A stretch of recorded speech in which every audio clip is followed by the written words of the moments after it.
दिल्ली 8 जुलाई 2025 मंगलवार।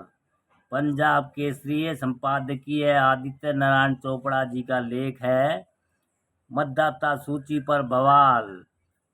मतदाता सूची पर बवाल। बिहार में मतदाता सूची को लेकर आम मतदाताओं में जिस प्रकार का भ्रम का वातावरण बना हुआ है, विपक्षी पार्टियां मतदाता सूची पुनरीक्षण की जिस प्रकार से मुद्दा बना रही है, उसे देखते हुए चुनाव आयोग का यह कर्तव्य बनता है कि वह सीधे मतदाताओं को यकीन दिलाने के लिए किसी एक भी वैध मतदाता को मतदाता सूची से बाहर नहीं रखा जाएगा और उसके वोट के अधिकार का पूरी तरह से संरक्षण किया जाएगा। चुनाव आयोग ने विगत 24 जून को सूचना जारी कर कहा था कि जिन मतदाताओं के नाम 2023 के मतदाता सूची में शामिल नहीं थे, उन्हें अपना नाम मतदाता सूची में जुड़वाने के लिए कुछ आवश्यक दस्तावेज जमा करने होंगे। केवल आधार कार्ड होने से किसी मतदाता का नाम सूची में नहीं जोड़ा जा सकता। चुनाव आयोग को यह भी मालूम होना चाहिए कि पिछले मुख्य चुनाव आयुक्त राजीव कुमार के कार्यकाल के दौरान सीधे आधार कार्ड से मतदाता सूची को संलग्न करने का अभियान चलाया गया था, मगर इस पर भी कुछ विपक्षी दलों ने ऐतराज जताया था। दरअसल चुनाव आयोग सीधे मतदाताओं के प्रति जवाबदेह होता है और बीच में कहीं कोई सरकार नहीं आती। चुनाव आयोग सीधे संविधान से शक्ति लेकर अपने दायित्व का निर्वाह करता है। वैध मतदाता को पंजीकृत करना उसका कर्तव्य होता है। यह भी तथ्य है कि केवल भारत का नागरिक ही मतदाता बन सकता है और इस क्रम में एक भी भारतीय नागरिक छूटना नहीं चाहिए। जहाँ तक आधार कार्ड का संबंध है, तो इस पर स्पष्ट लिखा हुआ होता है कि यह केवल आवास की पहचान है, नागरिकता की नहीं। अर्थात आधार कार्ड भारत में रहने वाले की पहचान कराता है, न कि उसकी नागरिकता की।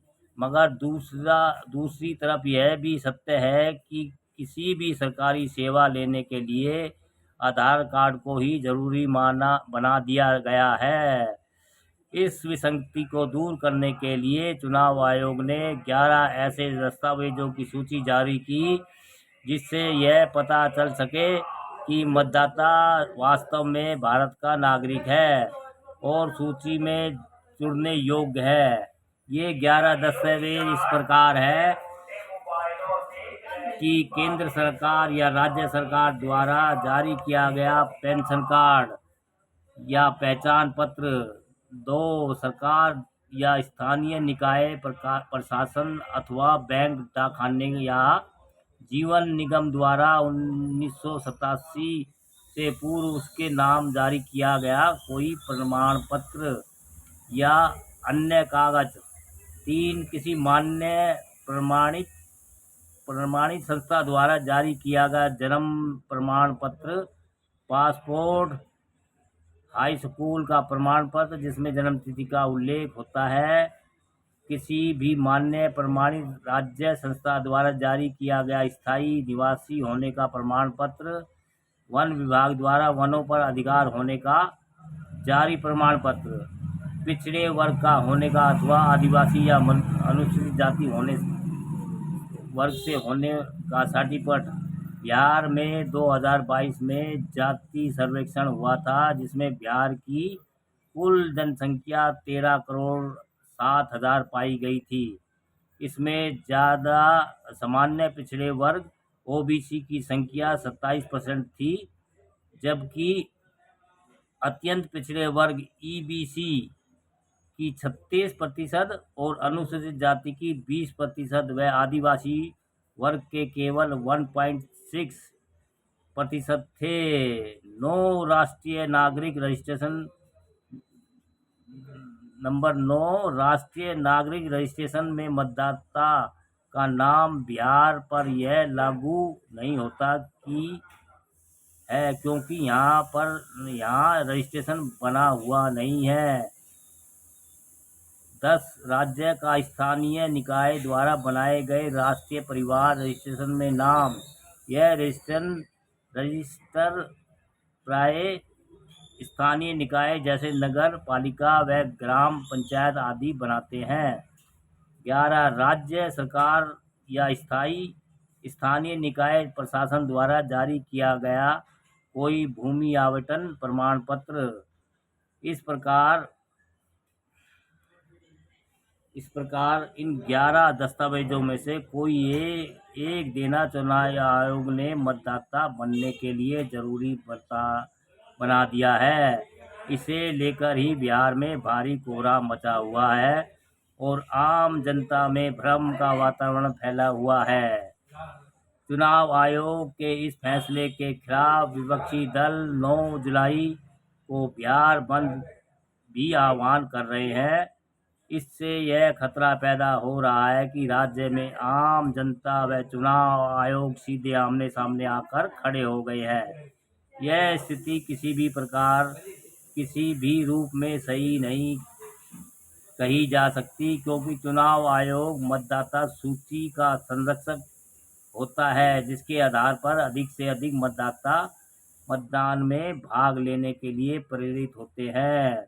मगर मतदाताओं को यदि यह लगने लगे कि चुनाव आयोग उन्हें मतदाता बनने से महरूम कर रहा है, तो लोकतंत्र के लिए ये हालात अच्छे नहीं कहे जा सकते। लेकिन इस बीच बिहार के चुनाव आयुक्त ने एक अखबार में विज्ञापन जारी करके कहा है कि मतदाता अपना पंजीकरण बिना किसी एक दस्तावेज के भी करा सकते हैं।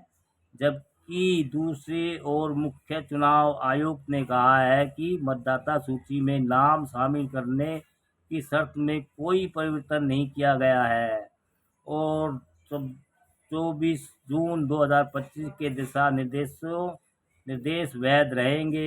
इससे स्थिति और उलझ गई है। चुनाव आयोग ने कहा है कि वह 30 सितंबर को नई पुनर्निरीक्षण मतदाता सूची जारी कर देगा और इससे पहले 1 सितंबर तक मतदाता 11 में से कोई एक दस्तावेज जमा कर सकते हैं और अपना फार्म भर सकते कर इसे 25 जुलाई तक स्थानीय पंजीकृत गणक को दे सकते हैं।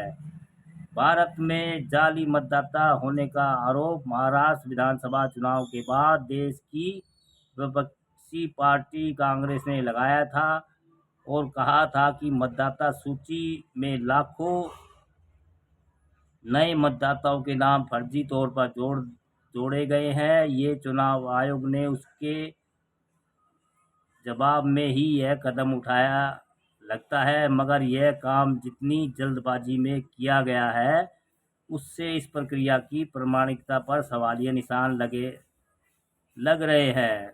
अतः चुनाव आयोग को इस संदर्भ में अपनी विश्वसनीयता से कोई समझौता नहीं करना चाहिए, क्योंकि अगले वर्ष पश्चिम बंगाल व तमिलनाडु में भी विधानसभा चुनाव होने हैं।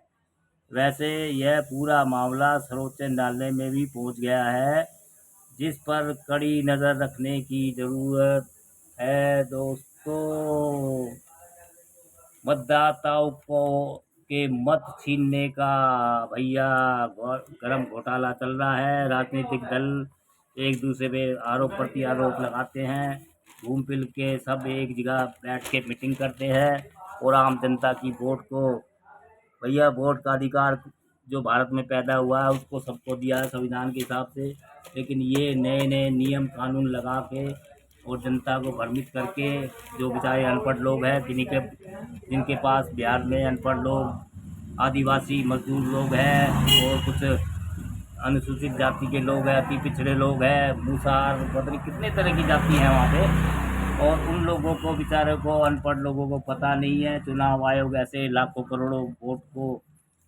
दबा के खा जाएगा, काट देगा और भैया फिर बाद में लोग चिल्लाते रहेंगे। तो भैया वोट का अधिकार, ये तो इसके ऊपर आंदोलन कितने हुए हैं, वोट का अधिकार हमारा जन्मसिद्ध अधिकार है। तो दोस्तों, सरकार को, चुनाव आयोग को सोचना चाहिए कि जनता के वोट को सही ढंग से जांच करके बनाया जाए, किसी का वोट काटा नहीं जाए। दोस्तों, हमारा तो इतना ही कहना है, बाकी सब सरकारें क्या करती है, क्या रूल अपनाती है, कैसे होगा दोस्तों।